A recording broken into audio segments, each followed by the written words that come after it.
So, hello everyone, welcome to part 9 of the series Previous Years Chapter Wise CBSE Board Examination Question Set from the year 2021 to 2025. So, आज तक के class तक हम already 80 ऐसे very short answer questions discuss कर चुके हैं जो हमारे last 5 year CBSE board exam के क्वेश्चन पेपर में आए हैं, है कि नहीं। तो आज के क्लास में हम कवर करेंगे ऐसे और कुछ क्वेश्चंस जो कि हमारे last 5 years CBSE board exam के क्वेश्चन पेपर्स में आए हुए हैं। तो शुरू करते हैं डिस्कशन और जानते हैं आज के क्लास का पहला क्वेश्चन। तो आज के क्लास का पहला क्वेश्चन जो है वो है जावा प्रोग्रामिंग फंडामेंटल्स चैप्टर से। तो आज के क्लास में हम जितने भी क्वेश्चंस डिस्कस करेंगे वो जावा प्रोग्रामिंग फंडामेंटल्स चैप्टर से आए हुए क्वेश्चंस हैं। तो फर्स्ट क्वेश्चन क्या है वो देखते हैं। तो first question is what is the advantage of Java virtual machine. तो जावा वर्चुअल मशीन का क्या एडवांटेज है जावा प्रोग्रामिंग लैंग्वेज में। तो देखो, जावा वर्चुअल मशीन ये एक फुल फॉर्म आ सकता है एग्जाम में। तो कोई भी टर्म के रिलेटेड क्वेश्चन आ रहा है, उस टर्म के रिलेटेड और क्या क्या क्वेश्चंस बन सकते हैं वो भी प्रैक्टिस करते रहना। ओके, अगर हमें टाइम मिले प्रीवियस ईयर क्वेश्चंस कंप्लीट करने के बाद हम कोशिश करेंगे कि इस तरह के बाकी क्वेश्चंस जो मोस्ट एक्सपेक्टेड क्वेश्चंस हैं जो बोर्ड एग्जाम में नहीं आए हैं, तो उस तरह के क्वेश्चंस को भी हम प्रैक्टिस करेंगे। ओके, तो अभी हम देखते हैं कि जावा वर्चुअल मशीन का एडवांटेज क्या है जावा प्रोग्रामिंग लैंग्वेज में। बहुत ही इंपॉर्टेंट क्वेश्चन है और एग्जाम में आने के बहुत ज्यादा चांसेस हैं। ओके, सो जावा वर्चुअल मशीन का एडवांटेज क्या है। आई होप सब कोई आंसर लिख चुके होंगे। अभी हम आंसर को चेक करेंगे। So the main advantage of having Java virtual machine in Java programming language is that it makes the Java platform independent. तो ये जावा प्रोग्रामिंग लैंग्वेज को एक प्लेटफॉर्म इंडिपेंडेंट प्रोग्रामिंग लैंग्वेज बनाता है। तो प्लेटफॉर्म इंडिपेंडेंट प्रोग्रामिंग लैंग्वेज हम किस तरह के प्रोग्रामिंग लैंग्वेज को बोलेंगे। एक ऐसा प्रोग्रामिंग लैंग्वेज जिसको यूज करके अगर हम एक ऑपरेटिंग सिस्टम वाले कंप्यूटर में प्रोग्राम लिख रहे हैं और वही सेम प्रोग्राम को अगर मुझे कोई दूसरा ऑपरेटिंग सिस्टम वाले कंप्यूटर में एग्जीक्यूट करना है, तो उस कोड वाले फाइल में मुझे दोबारा फिर अलग ऑपरेटिंग सिस्टम के हिसाब से चेंजेस करना ना पड़े, तब हम बोलेंगे कि हमारा ये प्रोग्रामिंग लैंग्वेज जो है वो प्लेटफॉर्म इंडिपेंडेंट है। कि उसको कोई भी ऑपरेटिंग सिस्टम वाले कंप्यूटर में फाइल बनाओ कोड लिख के और उसको बाकी किसी भी ऑपरेटिंग सिस्टम वाले कंप्यूटर में एग्जीक्यूट करना चाहो एग्जीक्यूट करो। So that kind of programming language is known as platform independent programming language। और ये पॉसिबल है किसके वजह से, जावा वर्चुअल मशीन के वजह से।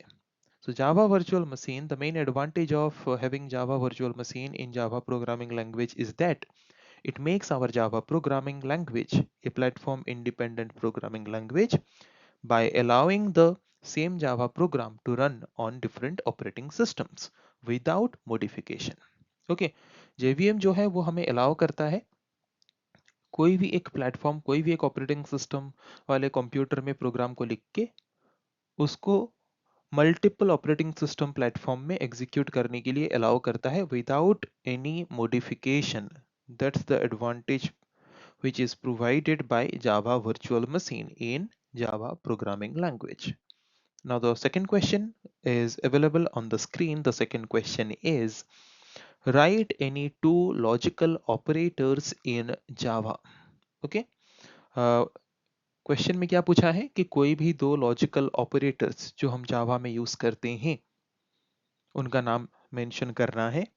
तो बहुत ही आसान क्वेश्चन है। तो ऑपरेटर्स सेक्शन से यहाँ पे लॉजिकल ऑपरेटर के बारे में पूछा है, वैसे एरिथमेटिक ऑपरेटर के बारे में पूछ सकता है, रिलेशनल ऑपरेटर के बारे में पूछ सकता है, असाइनमेंट ऑपरेटर के बारे में पूछ सकता है। ओके, किसी भी तरह के ऑपरेटर के बारे में इस तरह के क्वेश्चंस आ सकते हैं। ओके, तो वही सेम तरीके का क्वेश्चन खुद ही प्रैक्टिस कर लेना। तो इसका आंसर क्या हो सकता है, बहुत ही आसान क्वेश्चन है। तो क्या क्या लॉजिकल ऑपरेटर्स हैं, लॉजिकल एंड, लॉजिकल और लॉजिकल नॉट। ओके, मैंने तीनों ही मेंशन कर दिया है। उसने दो बोला था तो कोई दो लिख सकते हो इन तीनों में से। Let's move to the next question, question number 3। So the question number 3 is state true और फॉल्स। ओके, हमें यहाँ पे ट्रू फॉल्स स्टेट करना है या फिर ट्रू फॉल्स बताना है कि जो हमारा स्टेटमेंट है वो ट्रू है या फॉल्स है। तो what is the statement, Java is not a portable language. Java एक पोर्टेबल लैंग्वेज नहीं है। तो किस तरह के लैंग्वेज को हम पोर्टेबल लैंग्वेज बोलते हैं? जिस तरह के लैंग्वेज को यूज करके अगर हम एक प्रोग्राम लिख रहे हैं, एक सोर्स कोड लिख रहे हैं, और वही सोर्स कोड को अगर हम दूसरे ऑपरेटिंग सिस्टम वाले कंप्यूटर में लेके एग्जीक्यूट कर पा रहे हैं, that means that language is a portable language. और अभी हमने फर्स्ट क्वेश्चन में डिस्कस किया कि JVM एक ऐसा मतलब टूल है, हम बोल सकते हैं, जो हमें क्या एडवांटेज प्रोवाइड करता है? Platform independent. दैट मीन्स एक कंप्यूटर में लिखे जाने वाले सोर्स कोड को हम अदर ऑपरेटिंग सिस्टम वाले कंप्यूटर्स में without making any modifications execute कर सकते हैं। That means JVM making our program a portable language, है कि नहीं? JVM making the Java programming language a portable language. So Java एक पोर्टेबल लैंग्वेज है, दैट मीन्स, है कि नहीं? इसका मतलब यहाँ पे जो स्टेटमेंट बोला है कि जावा एक पोर्टेबल लैंग्वेज नहीं है, this statement is false. Let's move to the next question, question number 4. So question number 4 is on the screen. The dash statement in Java is used to execute a block of code matching one value out of many possible values. Java में ऐसा कौन सा statement है जिसको use करके हम block of code मतलब एक ग्रुप ऑफ स्टेटमेंट्स को एग्जीक्यूट करते हैं, पर कब? by matching one value out of many possible values. Okay मतलब हमारे पास लिस्ट ऑफ वैल्यूज होगा, उनमें से कोई एक वैल्यू के साथ हमारा वैल्यू मैच करेगा, जिसके साथ वैल्यू मैच करेगा सिर्फ उसके ब्लॉक ऑफ कोड या फिर उसके अंदर जो ग्रुप ऑफ स्टेटमेंट्स हैं सिर्फ उसको ही एग्जीक्यूट करेगा और किसी को एग्जीक्यूट नहीं करेगा। सो ये किस तरह के स्टेटमेंट के द्वारा जावा में पॉसिबल है? जावा में ऐसा कौन सा स्टेटमेंट है जो ए लिस्ट ऑफ वैल्यूज में से एक सिंगल वैल्यू के साथ मैच करके उसके अंदर जो ब्लॉक ऑफ स्टेटमेंट्स हैं उनको एग्जीक्यूट करता है और बाकी सबको स्किप करता है? क्वेश्चन को मैंने बहुत ही सिंप्लीफाइड वे में समझा दिया है। आई थिंक आंसर सबको आ चुका होगा। अभी हम आंसर चेक करते हैं कि ऐसे कौन से स्टेटमेंट्स हैं जो हमें इस तरह की फैसिलिटीज प्रोवाइड करता है। सो the answer is switch statement. So in switch statement we compare the value of an expression with the list of values. When the value matches, it executes the block of code with the matched value statement and rest of the statements are skipped. Okay, so I hope answer बहुत ही आसान तरीके से सबको समझ आ चुका होगा। Let's move to the next question, question number 5. So the question number 5 is dash method of arrays class in Java helps us to search for a specific element in the array. Array में अगर हमें कोई एक element, कोई एक value, कोई एक name किसी को सर्च करना है, तो हम किस मेथड के द्वारा, एरेज क्लास का कौन से मेथड के द्वारा हम इजीली सर्च कर सकते हैं? चार ऑप्शंस यहाँ पे अवेलेबल है। आई होप आंसर सब कोई सिलेक्ट कर चुके हो। अभी हम आंसर को चेक करेंगे। सो the answer is binary search method. So binary search method of arrays class is used to search a specific value or specific element in an array. Let's move to the next question, question number 6. Question number 6 is predict the output. Output predict करने के लिए बोला है। So question क्या दिया है? system.out.print hello semicolon then system.out.println java semicolon. Okay, तो इसका आउटपुट क्या होगा? तो पहले स्टेटमेंट को हमेशा अच्छे से देखना कि वो सिंटेक्स वाइज सही है या नहीं, है कि नहीं? सिंटेक्स वाइज सही है तो प्रॉपरली हर एक लाइन का, हर एक स्टेटमेंट का जो आउटपुट हो सकता है उसको प्रॉपरली ध्यान दे के कंसिडर करना। जैसे कि system dot out dot print, यहाँ पे प्रिंट है और उसके नीचे वाले स्टेटमेंट में प्रिंट एल है। Print L means print line. तो दोनों में क्या डिफरेंस है पहले वो समझना जरूरी है। System dot out dot print में क्या होगा कि स्टेटमेंट प्रिंट होगा, जैसे कि वहां पे हमारा है हेलो, तो वो हेलो प्रिंट करेगा। हेलो प्रिंट करने के बाद वो न्यू लाइन में जंप करके नहीं जाएगा अगर हम system dot out dot print use कर रहे हैं। पर अगर हम यूज करते system dot out dot print L N, then वो पहले प्रिंट कर लेता जो भी प्रिंट करना है। जैसे कि यहाँ पे हेलो प्रिंट करना है, हेलो प्रिंट कर लिया, then it will move to the new line in print ln. Okay, first print, then move to new line in println, but in print it will only print the statement and it will not move to the new line. Okay, it will remain in the same line. जैसे कि system dot out dot print हमने लिया तो hello print करेगा new line में और move करके नहीं जाएगा, हमने सिर्फ प्रिंट का इंस्ट्रक्शन दिया है। देन नेक्स्ट में जो आएंगे प्रिंट एलन है, दैट मीन्स वो जावा प्रिंट करेगा वही सेम लाइन में, हेलो जिस लाइन में है उसी लाइन में जावा प्रिंट करेगा। जावा प्रिंट करने के बाद वो न्यू लाइन में जंप करके नीचे आ जाएगा। ओके, दैट मीन्स हमारा जो आउटपुट आएगा यहाँ पे कैसे आएगा, सेम लाइन में आएगा, hello Java. So the output is hello Java in the same line. Okay, let's move to the next question, question number 7.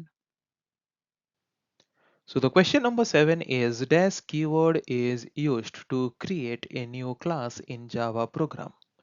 Suppose Java program में मुझे एक user defined class create करना है, एक न्यू क्लास क्रिएट करना है user defined class.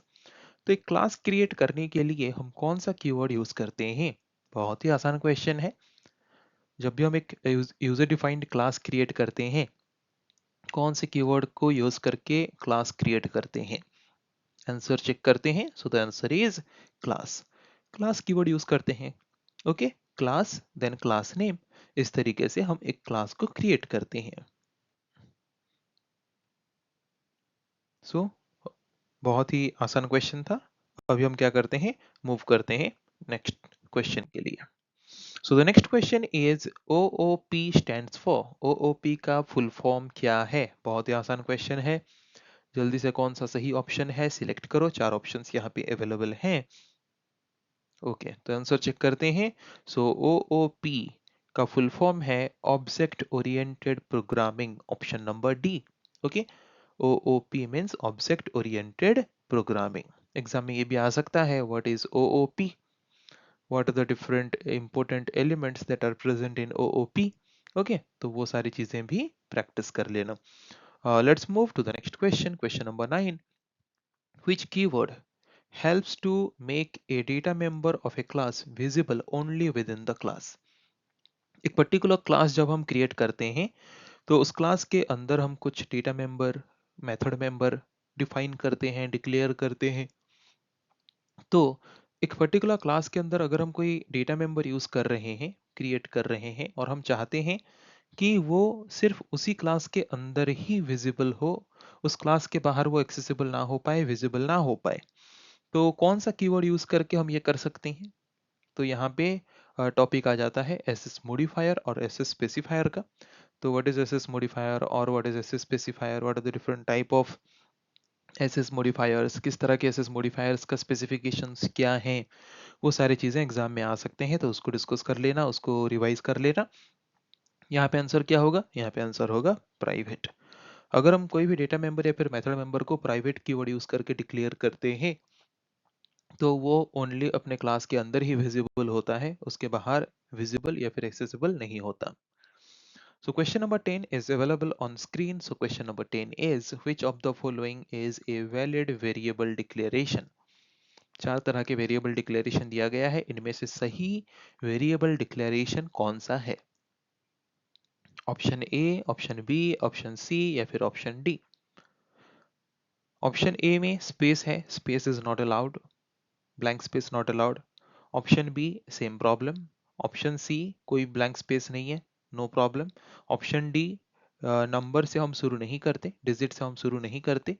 सो यहाँ पे सही वैलिड वेरिएबल डिक्लेरेशन सिर्फ एक ही है, वो कौन सा है? Option number C. Okay, so आज के क्लास में ऐसे हमने कवर किया और 10 क्वेश्चंस जो कि previous years board exam question paper में आए हुए हैं। आगे के क्लास में हम डिस्कस करेंगे ऐसे और भी बहुत से क्वेश्चंस। आज के क्लास को हम यही पे एंड करते हैं। नेक्स्ट क्लास में हम फिर डिस्कस करेंगे ऐसे और कुछ questions. So thank you everyone.